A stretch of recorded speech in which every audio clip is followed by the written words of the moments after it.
Hello and welcome once again to Red Gaming Tech for your daily dose of your latest gaming news and myself, Marta. Today is the 10th of March and I have some sort of rumour, speculation piece regarding the Xbox One as the industry analyst Michael Pachter has made some comments regarding the Kinect. Now, as I said, this is from an industry analyst and this is just basically him giving his thoughts and opinions as to what he feels is going to happen. So this is rumour, this is not confirmed. I just want to stress that at the start of the video so there's no confusion. So, what is he actually saying? Well, Pachter believes that Microsoft will actually stop bundling the Kinect with the Xbox One sometime next year, which would naturally then result in a price drop. And when he was speaking during his weekly web show by the name of Bonus Round, Pachter said that the Kinect was, quote, Don Matrick's favourite child. But of course he has now departed for Zanga, which means there's nobody left at Microsoft to really champion the device. And he continued saying, quote, Don isn't there anymore. You have a new boss over the Xbox division, who has no skin in the Kinect game. Sure, they're going to unbundle, not in 2014. They will not change the SKU that dramatically, in the first year. It's a 2015 event. Just the way they introduced the 4GB Xbox after a couple of years, they'll bring one out and it'll be something that'll look a little dumbed down.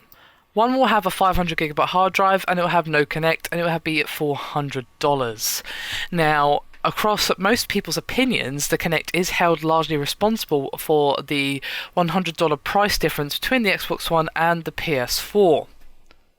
And Michael did speak on the topic of this a little bit, saying, quote, the problem is that if by spring 15 they cut the price to $400, Sony goes to $349 for hours, Sony right now is in a position to stay ahead of them.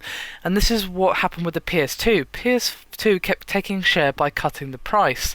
I think this is a price game. I think unbundling Kinect is the smartest way to get competitive right away. And then he spoke a little bit on the topic of why he feels that the Kinect hasn't already been unbundled or wasn't unbundled before the release of the Xbox One. And he claims that it was Don Matrick who pushed for the Kinect as standard because he, quote, thought it was going to change the world. He believed it to be a mechanism to cross-sell Skype and cross-sell cable access and doing other things.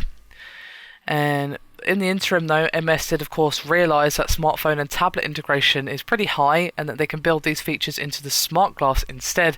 Pachter finished up by saying, quote, I think the overlap of Xbox One households and smartphones and tablets households is probably around 100%. I think that Kinect has become almost irrelevant. I think that voice command is really cool, but you can use your tablet.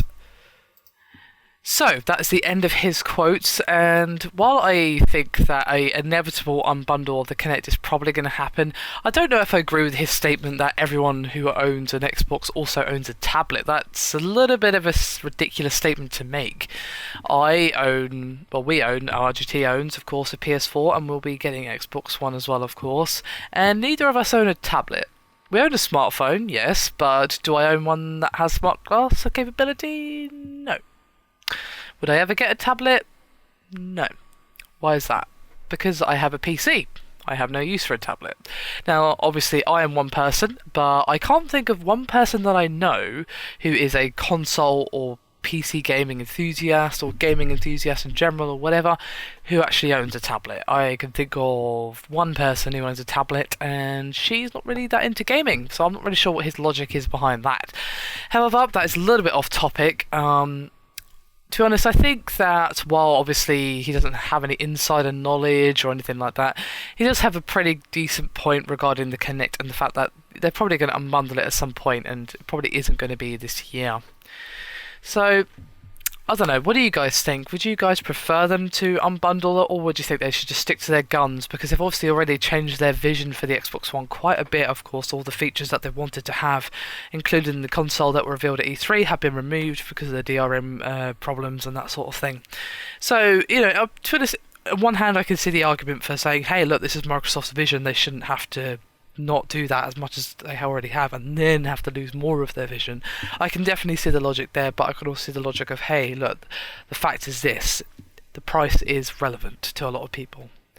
So we'll have to see. I would like to see some thoughts from Microsoft on this, but I don't think they're going to be speaking on this topic anytime soon. So let us have it out and hash it out in the comments, shall we? Anyway, that is me done for this video. Hope you've enjoyed it. Thank you very much for watching, and I'll see you next time.